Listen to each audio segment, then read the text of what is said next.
Continuando o nosso estudo sobre dissertação argumentativa, hoje nós vamos falar sobre a linguagem usada neste gênero de texto. Nós já vimos a diferença de título, tema, tese e vimos que a estruturação e a organização dessa dissertação deve passar pela introdução, desenvolvimento e conclusão. Mas se a gente não souber que linguagem usar, como estruturar essas três partes, a redação vai ficar muito deficitária, uma vez que a língua pedida neste tipo de texto é a língua padrão.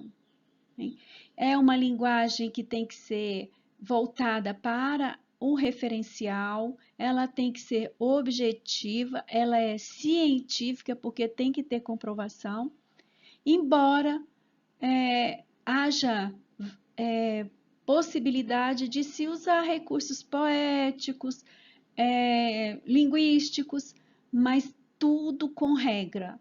Então, nós vamos ver que tipo de linguagem é adequada e como usar essa linguagem numa dissertação argumentativa.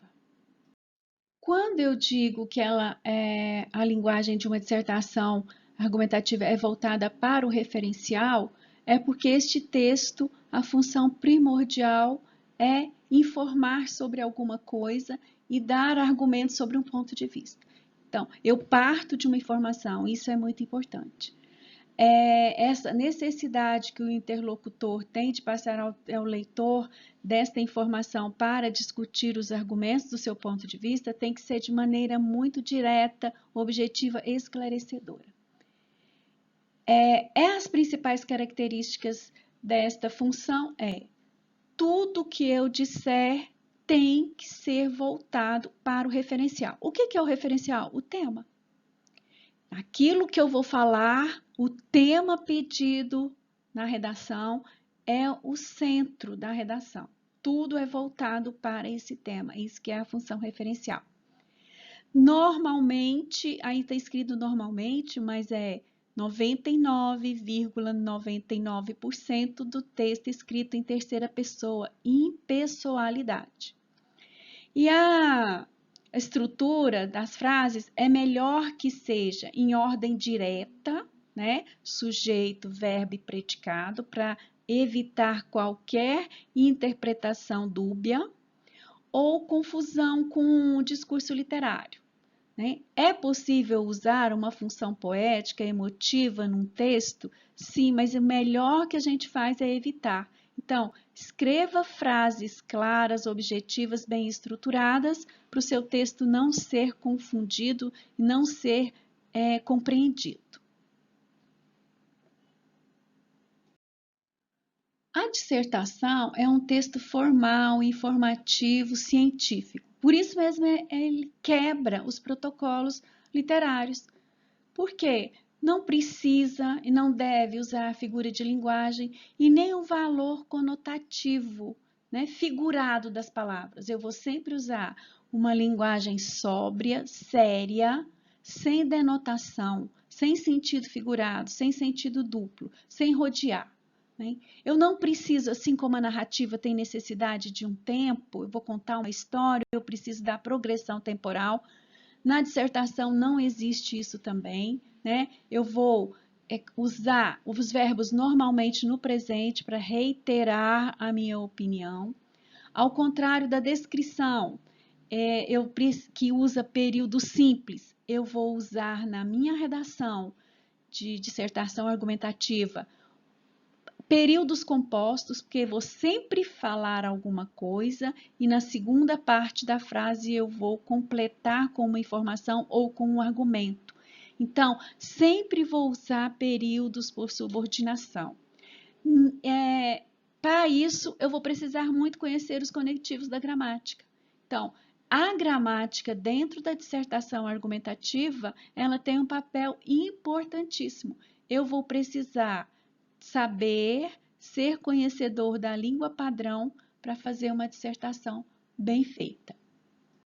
Para formular um período por subordinação, eu preciso de conectivos. Normalmente, esse conectivo são as conjunções.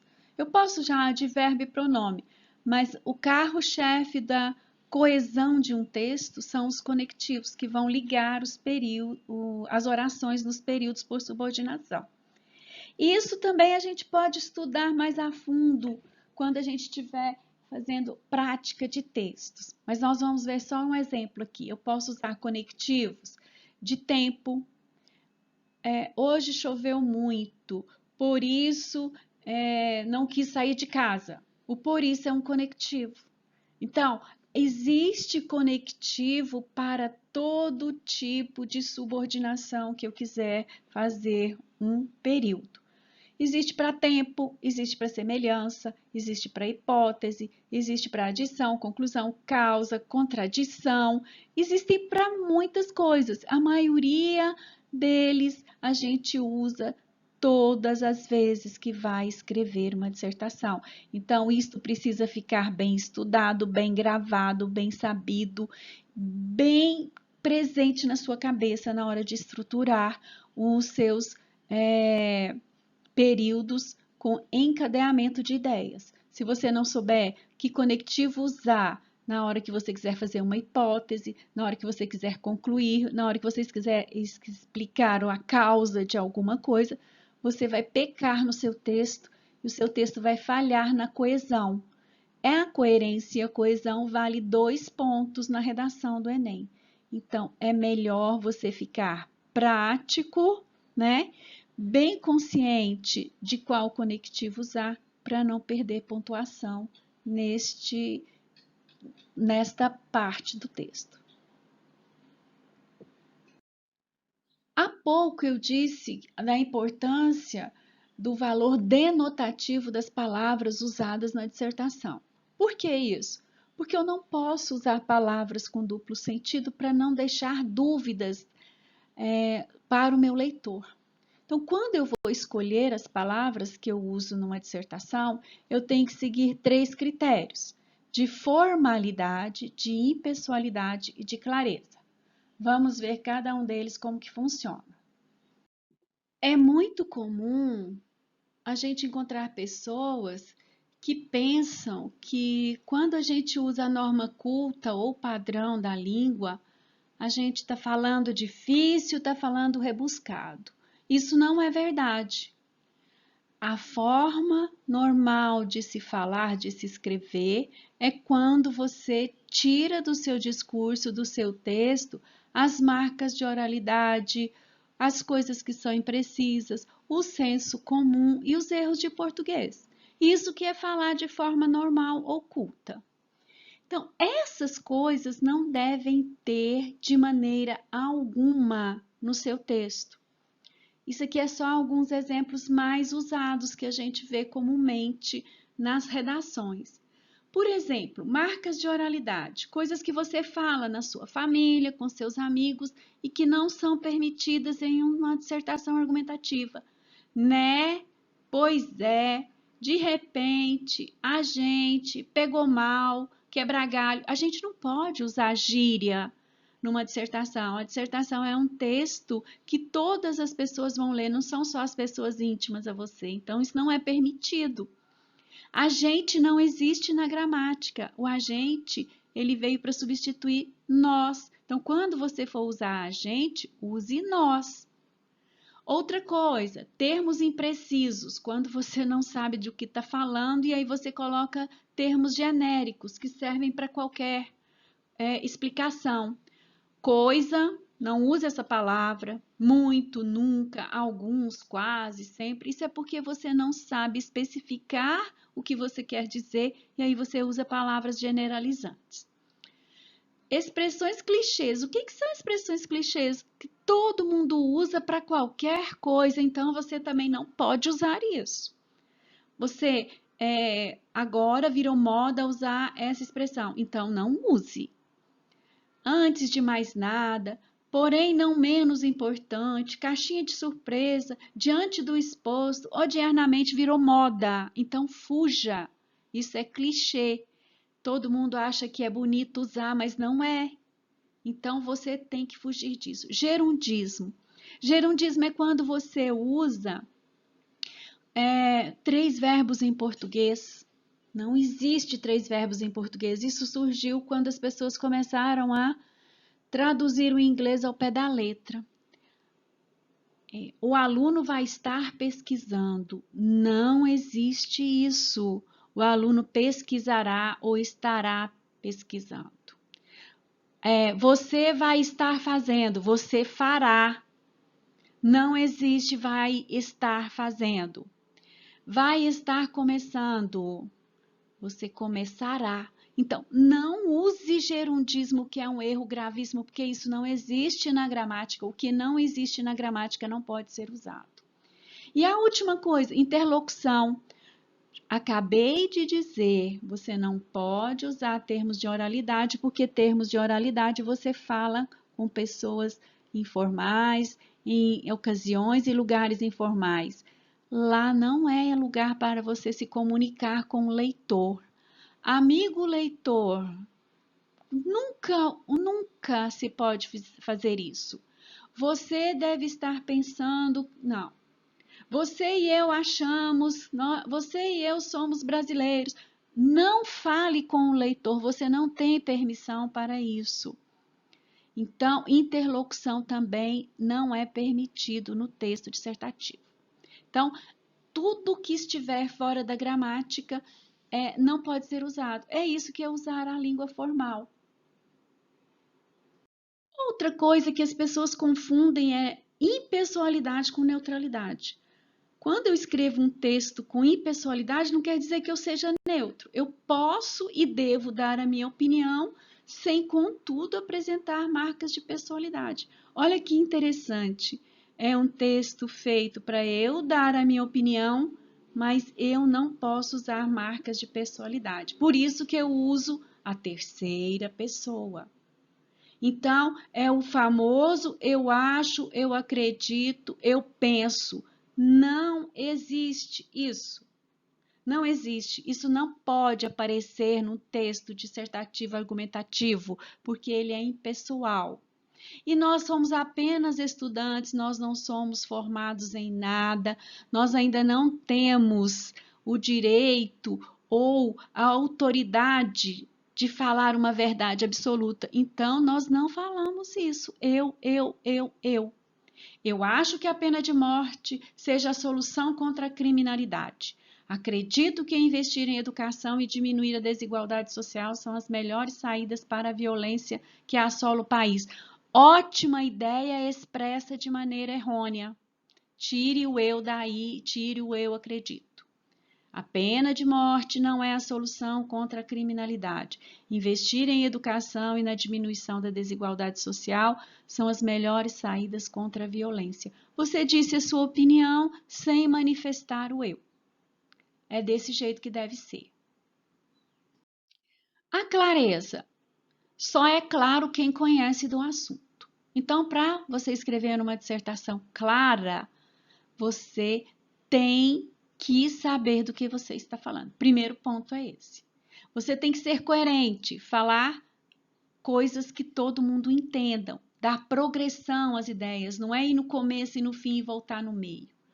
Evitar ambiguidade, acabei de falar, usar as palavras no sentido denotativo. Redundância, ficar falando coisas óbvias e repetição. Então, você quer encher linguiça, aí você repete a ideia, você repete a expressão, você repete a opinião do fulano. Não pode. Evitar períodos longos e usar a ordem direta. Tem gente que escreve um parágrafo só com um período. Faça um período subordinado, ponto. Faça outro, ponto. Coloque só 2 orações no seu período, no máximo 3, não precisa, porque o leitor vai se perder, principalmente se o texto não tiver pontuação. A pontuação é o que dá as pausas. Então, eu pauso e começo de novo. Então, isso é encadeamento de ideias. E por último, não usar abreviatura. Ninguém é obrigado a saber as abreviaturas e isso também não é uma forma padrão de se escrever na língua. Então, não use essas coisas e saiba do que está falando, que o seu texto vai ser claro. Uma coisa que valoriza muito um texto é quando você sabe a opinião de alguém, autoridade no assunto, e quer citar essa opinião. Então, as pessoas às vezes não sabem. Quando você vai utilizar a fala de alguém, você pode usar o que a gente chama de verbos de interlocução, verbos de dizer ou ainda verbos de sende, né? Que o presidente da associação disse, a professora falou, o aluno respondeu. Você pode usar ainda o travessão, as aspas, né? E você ainda pode colocar isso no meio do texto, não precisa ser isolado. Então, olha aí alguns exemplos. Poucas usinas nucleares no mundo foram projetadas para suportar um ataque como o realizado às torres do World Trade Center, afirma o físico nuclear Luiz Rosa. Tenho as aspas, tenho os dois pontos e tenho o afirma. Não é pecado falar o que os outros falou, só que você tem que usar citação. Então é desse jeito que faz a citação. Então não tem dificuldade nenhuma. A maneira de fazer uma citação é usando o discurso indireto. Você sabe da ideia de alguém, mas você não se lembra, você não decorou as palavras que a pessoa disse. Então, você diz com as suas palavras. Então, você pode continuar usando os verbos discentes, que são dizer, falar, explanou, explicou, mas você usa a terceira pessoa. Então, e tira as aspas e coloca o que. Olha aí o exemplo. O construtor reconheceu, aliás, que os instrumentos comprados não estavam de acordo com as normas internacionais. Você não lembra as palavras que o construtor usou. Então, você coloca o que e você diz com as suas palavras. Outro, ao identificar o conceito de atividade, Leontief, especialista em psicopedagogia, afirma que, pelo termo mencionado, é possível designar apenas aqueles processos relativos às relações do homem com o mundo e que satisfazem uma necessidade humana específica.